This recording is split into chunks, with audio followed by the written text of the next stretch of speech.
Today it's my absolute pleasure to introduce the speakers for the Study at Engineering at ANU presentation. We have Professor Chris Kellett and Associate Professor Katia Bazaka. Thank you, Emily. So before we begin, I would like to take this opportunity to acknowledge the traditional custodians of the land upon which we variously sit over these strange times and over these airways. So in particular, on behalf of the ANU, I'd like to acknowledge the traditional custodians of the land upon which our main campus sits, the Ngunnawal and the Ngambri people. And I pay my respects to their elders, past and present. So as Emily said, my name is Chris Kellett. I'm the director of the Research School of Electrical, Energy and Materials Engineering at the ANU. And Katia, who you can see with me, is the Associate Director for Education within our school. She's the one that makes sure that our teaching program is world-class and up and running again in these somewhat strange times. So what we've done, we put together a little bit of a presentation to walk you through some of the really exciting things about studying engineering at the ANU. Of course, we hope that we can answer any questions that any of you might have. So let's see if I can, there we go. Technology, it's fantastic. So engineering at ANU has a very unique flavor, and I'll talk a little bit about that on the next slide. But in particular, one of the real core elements of an engineering degree at the ANU is that it is an engineering degree in what's called systems engineering. And I'll talk a little bit about what systems engineering is on the next slide. But it is unique in the country and a little bit unique worldwide as well, what we do. And we're very proud of that. We also have a very high profile, high achieving R&D, research and development degree. So that's a high ATAR entry requirement that includes research and development project opportunities throughout your degree. We are a world-class research university, a world-class research college, and a world-class research school. We are recognized internationally for topics like systems and control, telecommunications, materials engineering. We have exceptionally talented and outgoing and passionate staff. We have excellent facilities. We'll talk a little bit about some of the opportunities that are available while studying with us. And all of our degrees, of course, are targeted very much at making sure you're employable in jobs that you would be interested in doing if you choose to study with us. So in particular, I just might point out that we actually have both alumni with and active collaborations with all of these companies that you see listed here.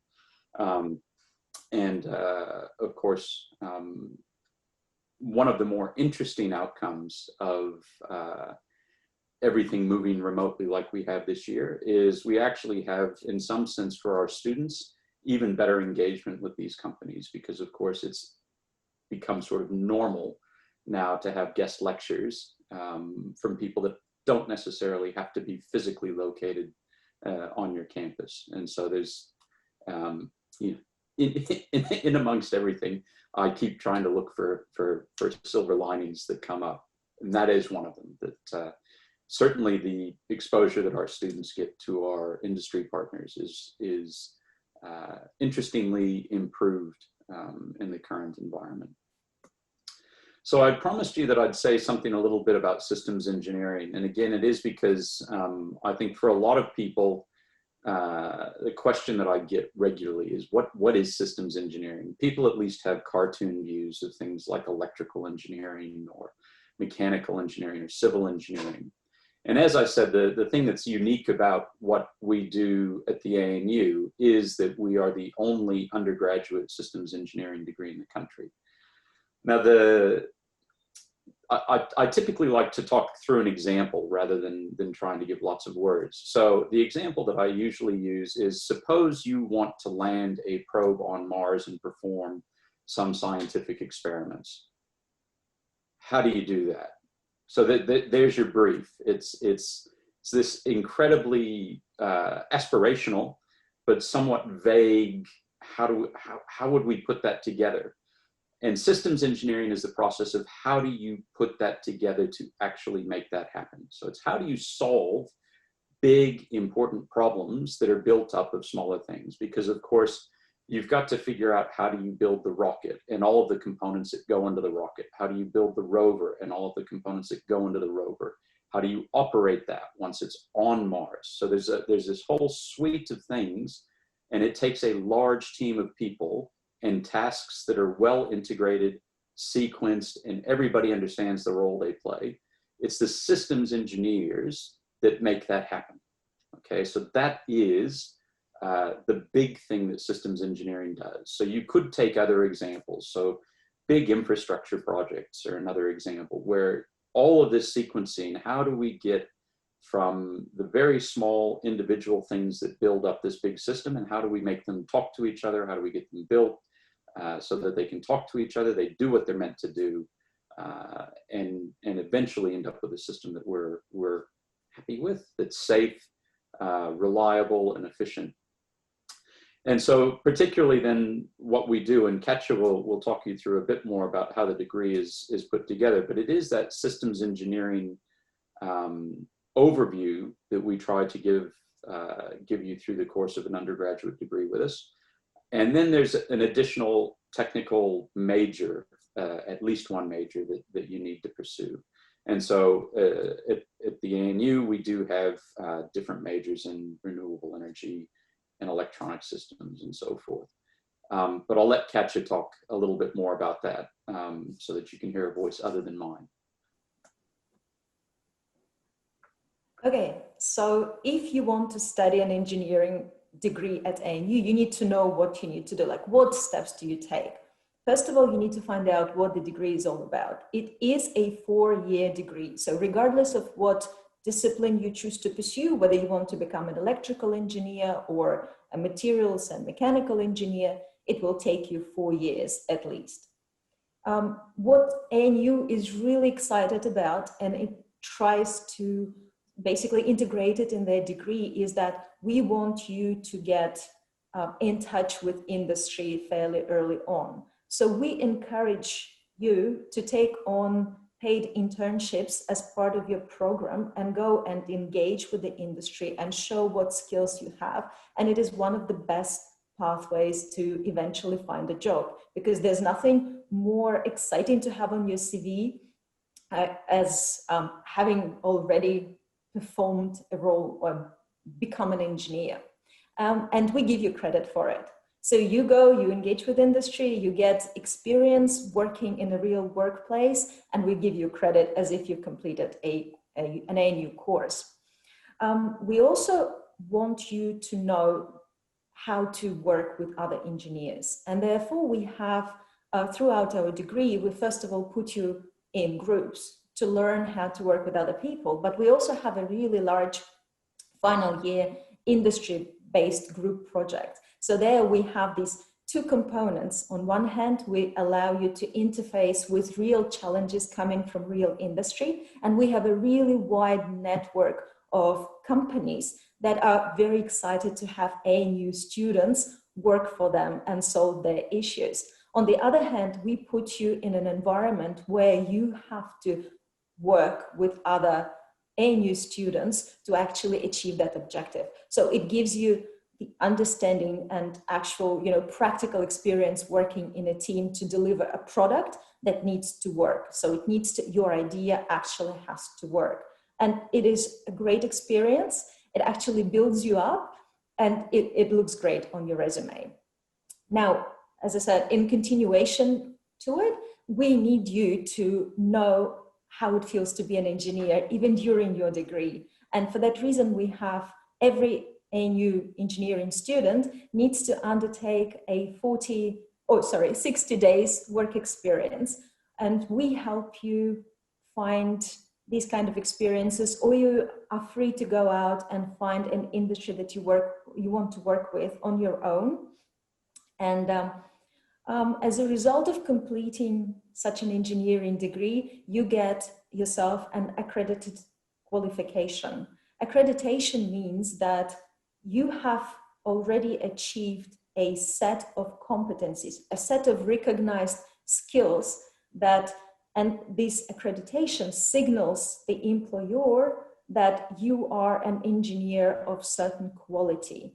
And it's not just an Australian employer that recognizes your qualification, because ANU is accredited by Engineers Australia, and Engineers Australia is a professional body that is recognized throughout the world. You can take your ANU engineering degree and go, say, in US or Germany and practice as a recognized, fully qualified engineer. And this is really great because it gives you flexibility to explore the world.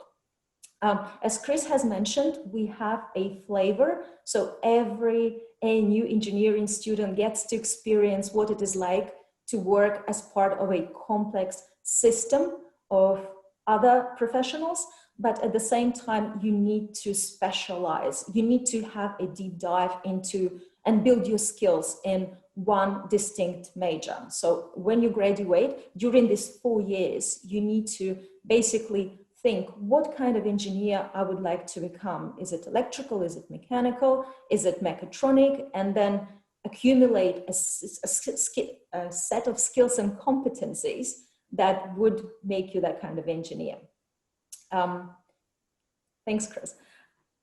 Now, if you are like me and you are really passionate about research and development and you want to not only know how existing things work, but build something totally new, we have a special program that's called Bachelor of Engineering Research and Development. And this is built specifically for students that are keen on research. So this program, it has a slightly higher ATAR of currently 98. It's 1 point down to what we generally have at 99. So it's really that top tier of students that are put in a community of like-minded individuals passionate about research and development. Again, you can take a paid internship for credit towards your degree. But the flavor of this degree is that you get additional exposure to building and exploring novel things. The way you do it is that you engage in supervisor-led projects. So basically we put you in touch, or we allow you to get in touch with potential supervisors and design and develop a project that you're really passionate about, and then spend a semester doing that project and then move on to something that can be totally different. So you can have one project that is in electrical engineering and next semester do a project in mechanical engineering or biomedical engineering. So you get to explore and to find out how it feels to be a certain type of engineer. And this is great because the ANU degree is so flexible. It allows you to sort of migrate from one set of subjects to another, one set of courses into another, and explore and find out what it is that you're truly passionate about. And at the end, graduate with the kind of degree that is perfectly fitting to your interests and your skills. This particular degree is a perfect way if you want to eventually go and do a PhD, or you want to join an R&D department in a large company. Now, as we have already mentioned, you get the core skills of being a systems engineer. So you know how complex systems work, but we also want you to be really good at something, and that something is your major. So you need to build up a set of skills that would make you a specialist, a really, really high level, technically capable person. So this is all about your technical skills, developing your technical skills and competencies. And currently what we offer is you can be an electronic and communication systems engineer. So if you want to build gadgets, such as the one that we are using right now, and you want to know how these communicate, if you have ambitious plans to build like wireless devices that all join together to form an Internet of Things, this is a degree for you. Now, if you want whatever device you're building, you need to somehow power it. If you're interested in how energy is generated, stored, transported, in particular renewable energy. So how do we go and get energy from the sun or from water or from wind and harness it, capture it, and then store it and make good use of it? Because as you know, these kind of energies are intermittent. So sun goes down every evening. So how do we make a system that would provide us with sustained supply of energy throughout the day? And how can we densify this energy? How can we take the energy of the sun and put it in a small volume so we can power a really, really big truck? So it's not about just domestic, like so putting solar panels on your roof, but also how do you integrate and translate this sustainable energy into big industries so that Australia and the world become a more sustainable place? Now, mechatronic systems, it takes some aspects of electrical engineering, and then it, and then it joins it with mechanical, with moving systems. So how, if you're keen on robots, if you want to get things moving, if you're interested in sending a Mars rover that would then be able to explore the surface of that red planet on their own, then you probably need to look very carefully at mechatronic systems engineering. Mechanical and material systems, whatever you build, it's built out of materials. So you need to understand how materials behave, how they fail. So it's all about not just building materials, putting them together, but also breaking them and seeing what happens. How do we pick the right material for the job? And you might think, well, I just take the strongest material. But being a systems engineer, knowing, looking ahead, thinking of how what you do fits with the rest of the world, you need to think and, of such considerations as cost or as processability. How do you machine something and manufacture an end product? So if you're interested in that kind of stuff, making moving things that last, that don't break, then mechanical and material systems is something that you should look at.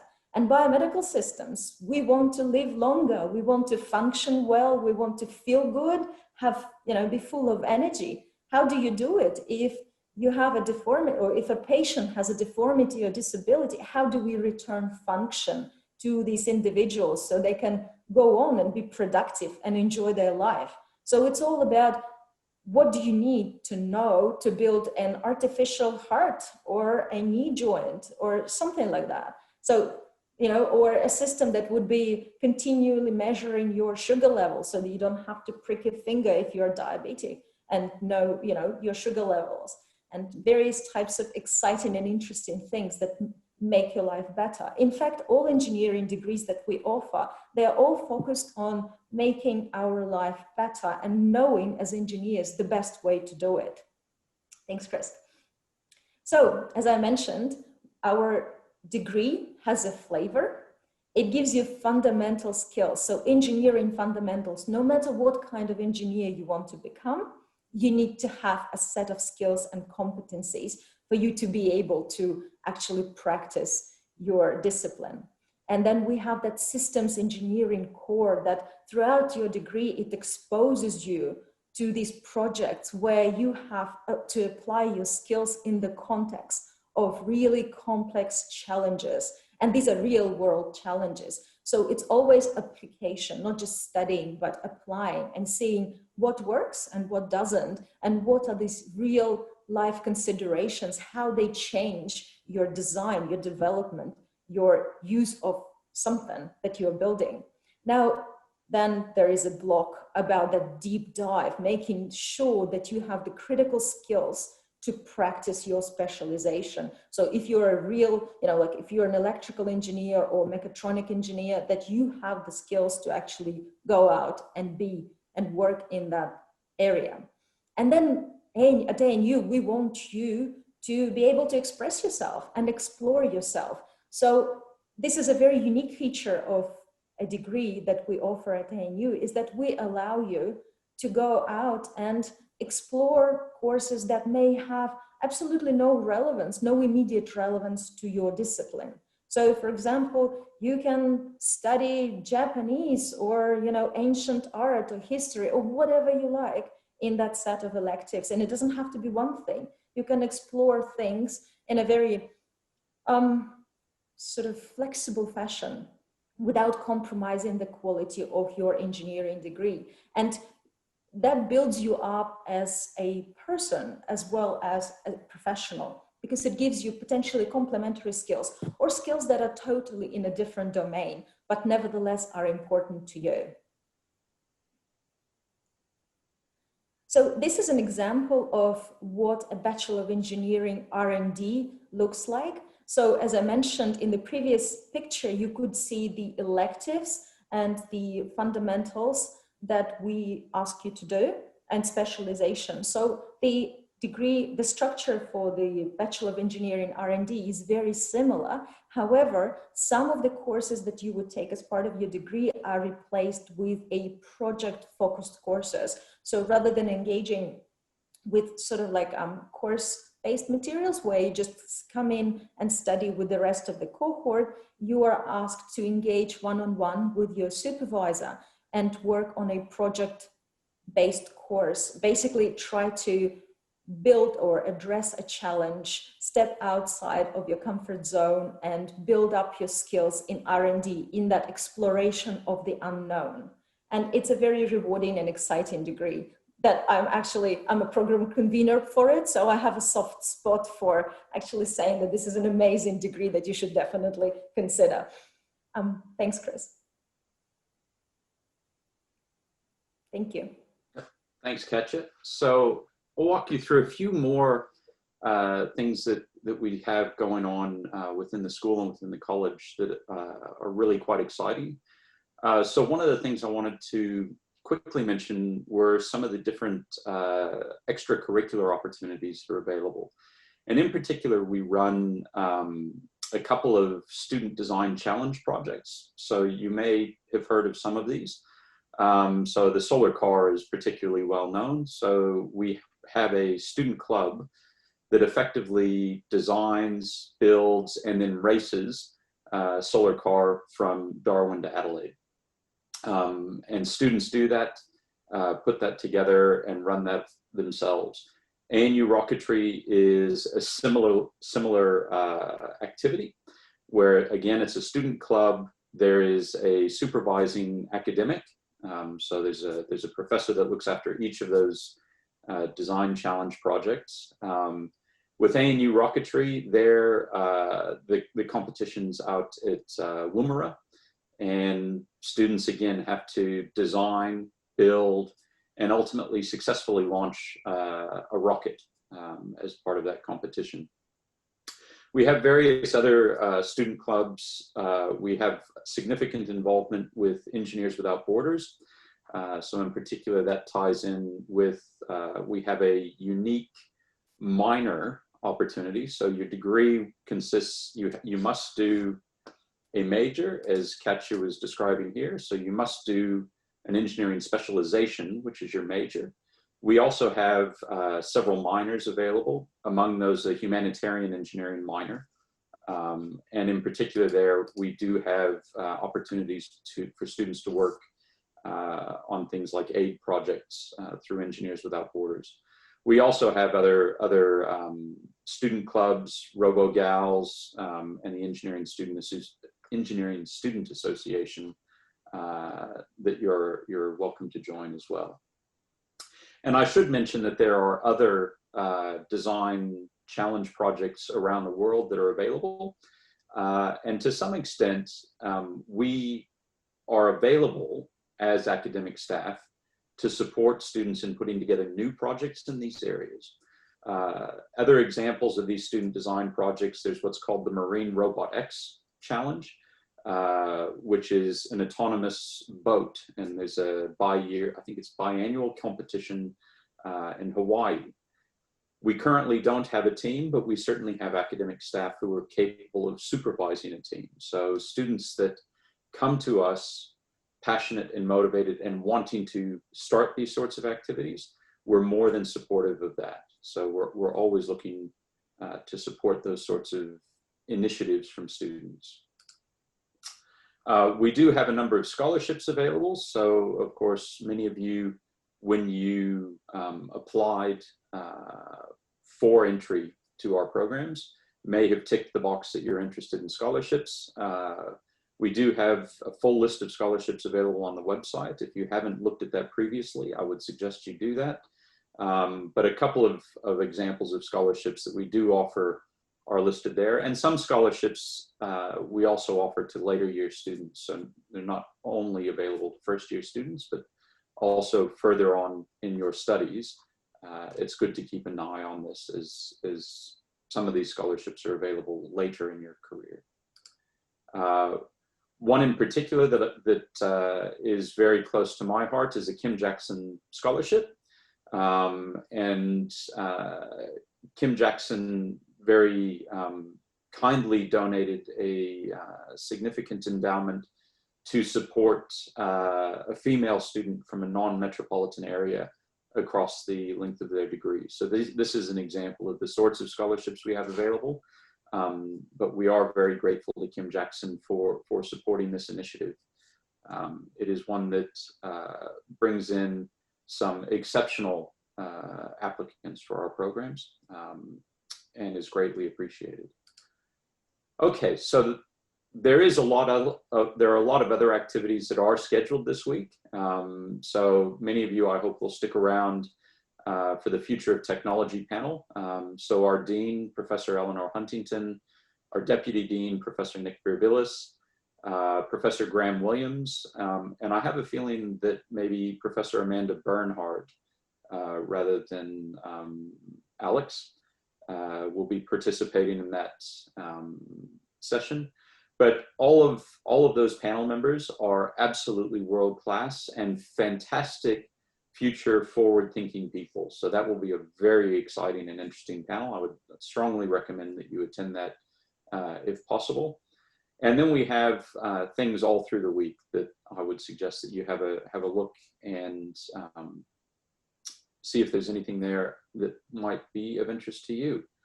So I think with that, I mean, we do have some social media options there, but with that, I guess we will see if we have any questions. So we have had quite a few questions coming through, which is fantastic. If you do have questions, please use the Q&A box to type those in, and we'll do our absolute best to try and answer them all during the session today. If we don't get around to it during the session, we do encourage you to come back to some of our drop-in sessions where you can ask the questions that you want to have answered. So the first question that we have here, I have an offer for a double degree, engineering and considering arts and languages. I'm wondering how an international exchange would work with continuing on with the core engineering subjects. Katia, or would you like me to take that? That is fine. Yes, we are I think it will work just well because we encourage international exchanges and we certainly have a pathway to accommodate these exchanges. And what we have seen through this COVID situation is that we actually can do a lot around flexibility and making sure that things are working really well for different students with different situations. And yeah, maybe Chris, you want to add something? No, and I think that generally speaking, that's just a negotiation with, so if you want the structure of how we deal with these things within the school, the convener, so if you're studying the Bachelor of Engineering R&D, Ketch is the convener. If you're studying the Bachelor of Engineering, Professor Kylie Ketchpole is the convener for that. And the conveners are there to essentially help you navigate through these sorts of things. So if you want to do a year abroad at a particular university, they will help sit down with you, look at the courses that are on offer at the university that you're interested in visiting, and make sure that the courses that you're choosing would be more or less aligned with the courses that we're offering, so that you still stay on track to finish in a sensible time. And build towards the competencies that you need to be able to graduate as a qualified engineer. Fantastic. So the next question that I've got coming through is, I am a mature age student and want to return to university next year. I'm interested in ANU engineering program. What advice do you have for me?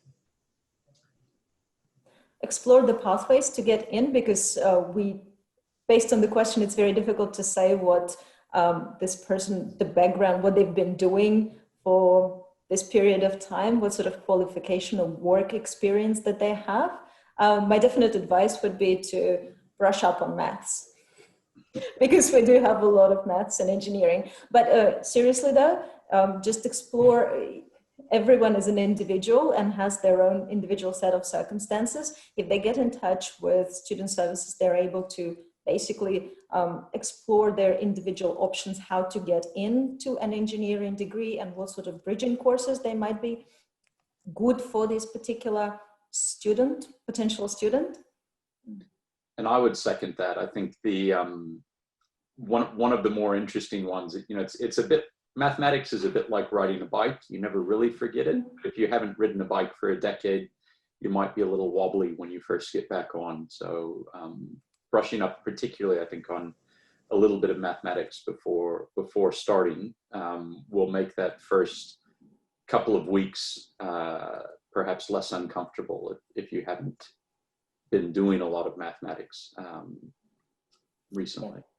Because at ANU, we don't just want you to come in, we want you to have an enjoyable and worthwhile experience and actually be able to graduate at the end of the program. So we care what sort of skills, and that is why we have fairly high cut-off entry points for our degrees, is because we want to make sure that you know how to basically successfully complete your degree, what sort of skills you need to have. And if you lack certain skills, we have pathways and avenues for you to build those skills prior to starting your engineering degree.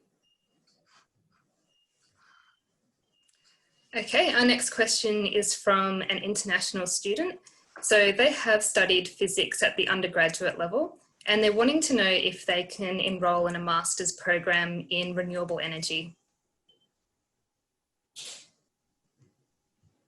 Again, this is very I think the best way is to actually take up your paperwork and submit it to send it on to the program convener, who will be able to basically work with the student, with the potential applicant on an individual basis and figure out what is the best pathway, entry pathway, because we have a variety of entry pathways that we can explore for that particular student. We don't have sufficient information basically to make a call and advise them properly at this stage. But definitely contact the student services and get concrete advice for that specific case.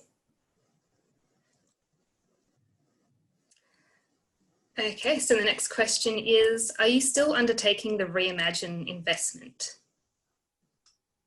So the short answer is complicated, but the slightly longer answer is yes.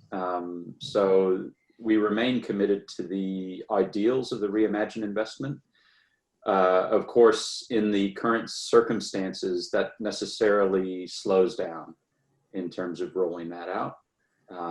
But the underlying rationale and the underlying goals that we've set for the Reimagine investment, we're still committed to, and those will happen, just probably on a slightly slower time scale than we would have liked.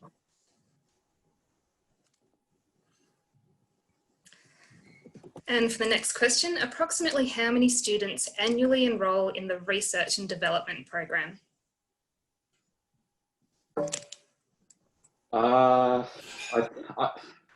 I'm going to shoot from the hip. I think the number varies from year to year, but probably somewhere between 10 and 20 per year. It's not about numbers here. It's about students getting a quality experience and us getting high quality students into that program that who are really passionate. And it's not just about having a sufficiently high ATAR. It's about your passion for R&D. So for you to stay within the program, you really need to be very passionate about research and development. Otherwise, it's just not an ideal program for you. And so. Okay, the next question is, are the internships and work experience done outside of semester time? You can do them within the semester time and you can do them outside of the semester time. So basically you work with the convener to find the most suitable pathway for yourself. So it's all about the availability of the industry and we try to accommodate a variety of different situations. So yes, you can do it within the semester and within the semester break as well. And is there also software engineering in this course? So within systems engineering, not directly. So software engineering, we do have a Bachelor of Software Engineering that's offered through the Research School of Computer Science. So we can make some guesses in terms of answering questions about software engineering. But Tony Hosking, who is the director of the Research School of Computer Science, is giving a presentation later today, and he's probably better placed to answer questions about software engineering. Yes, so that presentation will be on at 2:30 today, if you're wanting to get more in-depth information. The next question, do you have a rough idea on the ratio of boys to girls in the Bachelor of Engineering? I do. I have that data. I have a feeling that I think, Katia, I don't know if you've seen those numbers or not. I believe that the number's up around 30% female, I think. It's around that. And it varies between different majors and between different tiers. So if it's an undergrad versus postgrad, it's approximately 30%. It's definitely something which the college is quite passionate about, is trying to boost our numbers of female students. And we have a fantastic student association called 50/50 as well, that really works with first year students to make sure that they're comfortable and that they have an older year mentor if that's something that they're seeking.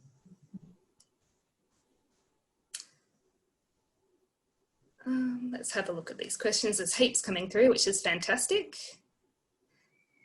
What is the difference between a Bachelor of Science and a Bachelor of Engineering? As engineers, we build things. Scientists, they only learn how they work. We can actually get our hands dirty and actually get those things up and running and working and delivering the function that they're promising. This is a short answer. Should never have allowed you to participate in this, Katia. The other answer is a Bachelor of Science without an honors year is a 3-year degree, whereas all Bachelor of Engineering degrees are by default honors degrees. So they are 4 years and they involve that capstone research project with them. So science is fine, but it's also fun to build things. And we've got quite a few questions coming through regarding the research and development program. So this question asks if you can speak more about the research and development course. What are they like? And can you give some examples of projects that students have done? With an R&D? Correct. Yes, so we have a vast range of projects. For example, if you are interested in, say, biomedical engineering, you can learn how to build a sensor that you would either place on the skin or embed under the skin to measure certain parameters, whether they're chemical parameters, such as variations in a certain chemical that is essential for your body, or just monitors your temperature and your electrical signals, and a means for this device to communicate with some internet, another platform, such as, say, your laptop, for you to be able to record and analyze this data. And this is sort of a way to learn more about your body, and it's very useful for patients who have a chronic disease where constant monitoring is an important part of it. And on another sort of end of the spectrum, you can learn how materials work when in contact, when exposed to various types of energy. So for example, heat, and this is very important across a wide range of applications. For example, you can think of if you're having a solar collector, so basically a renewable energy device where your material is constantly exposed to really bright, hot sun. How would this material behave, especially if that sun comes up? So you get really hot and then goes down, it cools down. So that constant change in temperature is really not that great for the material. So you can study how the material, for how long the material will last in its current state when exposed to such extremes in temperature.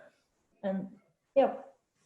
Yeah, and I think the interesting thing with the R&D projects is that they are put forward by academic staff, and they are genuine questions that are at the forefront of our research. And so we're looking to give students, even as early as their second year, a real taste of this is what a real research question looks like, and how do we pursue that through to some end. And the interesting thing, of course, is that frequently there is no end, because what happens is you do some research and that just generates new questions, and you keep going on with that. So it is something that people are mining into their own research activities and presenting those opportunities to students to participate in that.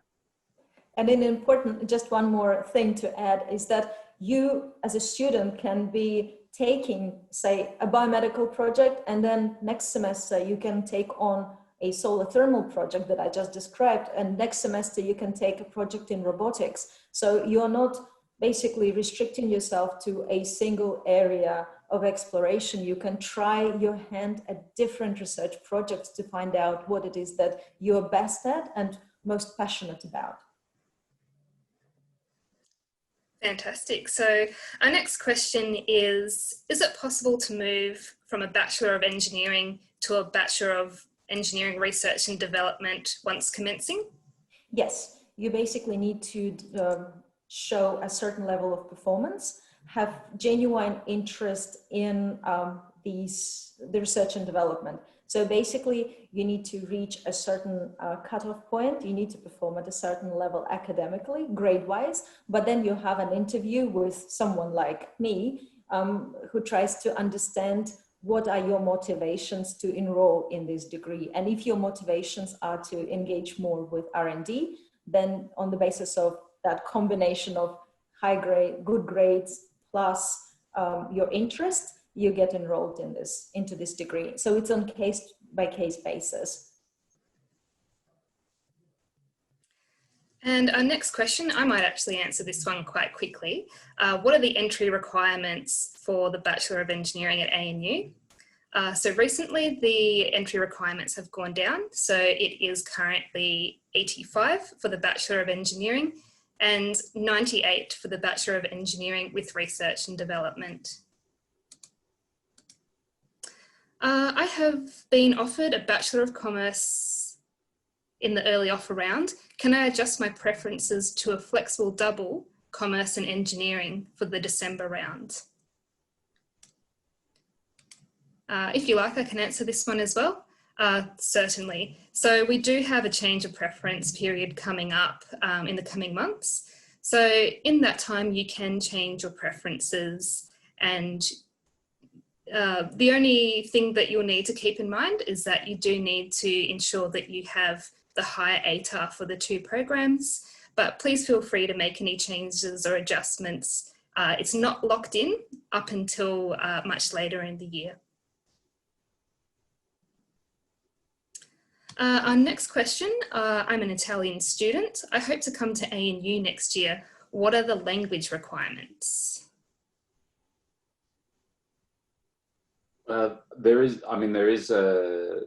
would be a TOEFL, I guess, is one of the options, but I forget what the other one is off the top of my head. Do we know what those, I don't know what the actual numbers are off the top of my head for the cutoff there. So definitely the best advice would be to head to our website. So we have quite a comprehensive page that outlines if you're needing to provide English language skills, the different tests that you can take, and also what you need to achieve in those tests as well.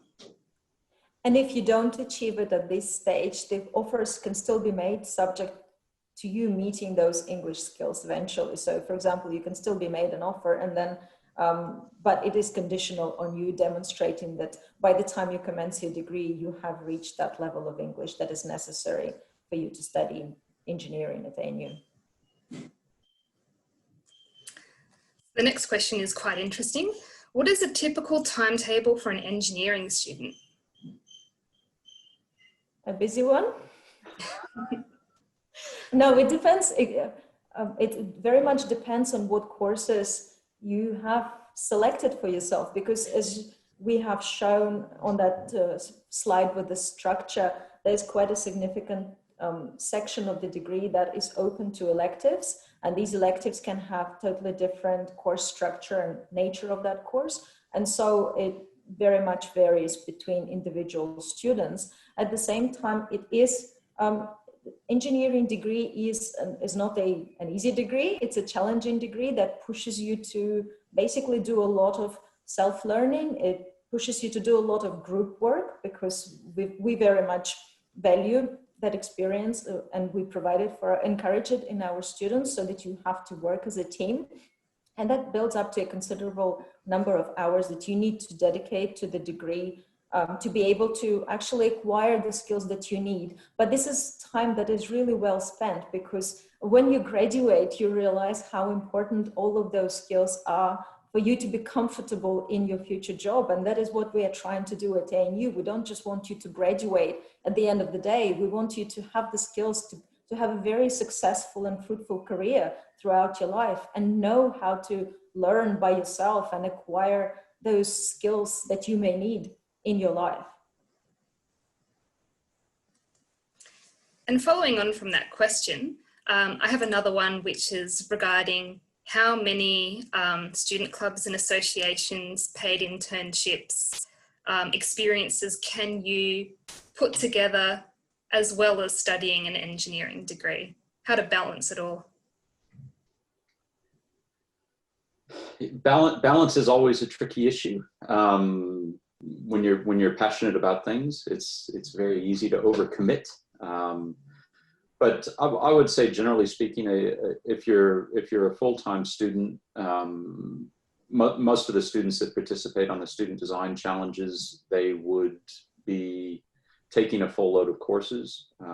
So that's not unreasonable. In terms of a paid internship on top of that, that might start to get a bit juggling. Of course, there is the requirement that you do that 60 days of outside work over the course of your degree, that you get that actual industry experience.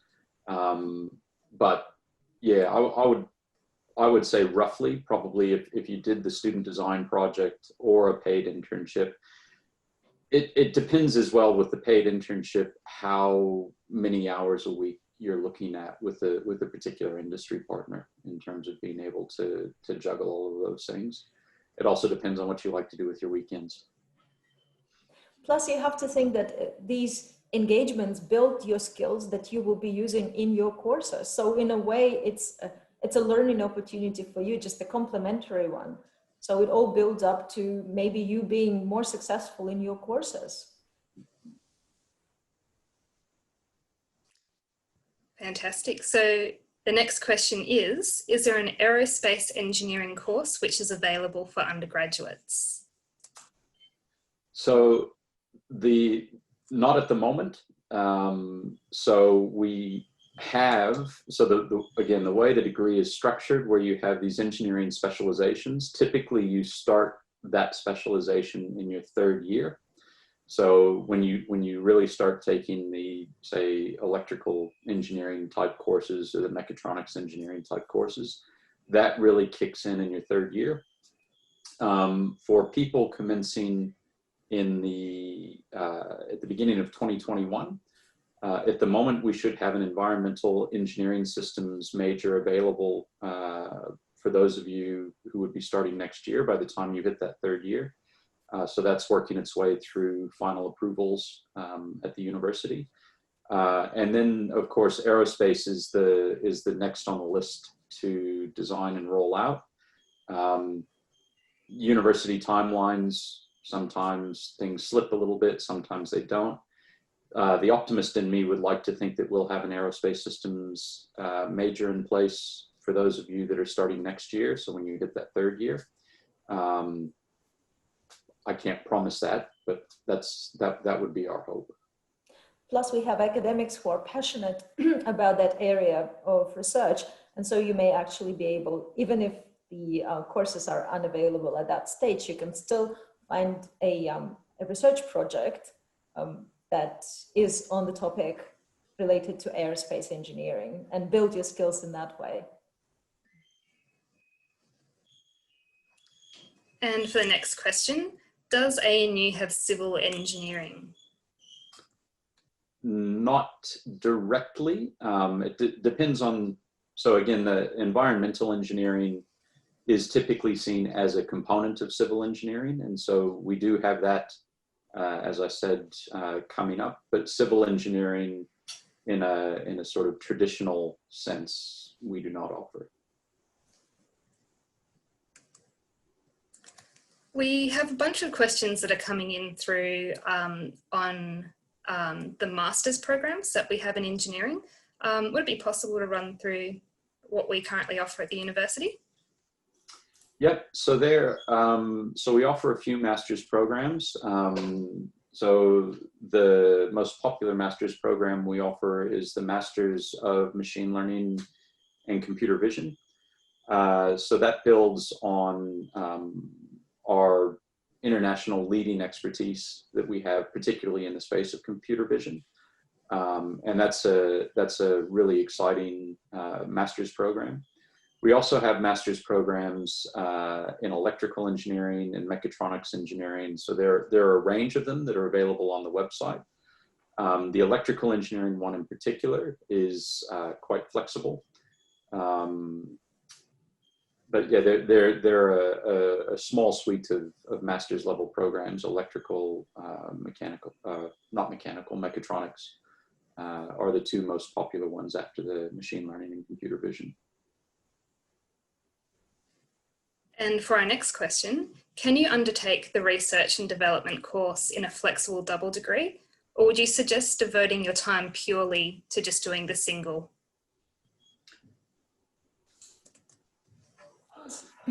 That's a very, and in a way, I think that's a very personal question. Not personal to me, obviously. it's a personal choice to make in that,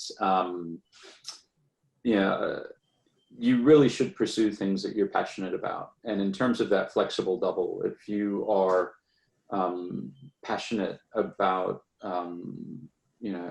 history, or if you're passionate about arts, or if you're passionate about biology, by all means, pursue the flexible double.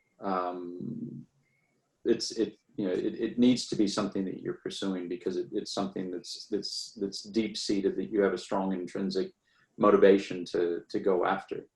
Having said that, the R&D program is really exciting. It is a program that academics are passionately engaged with.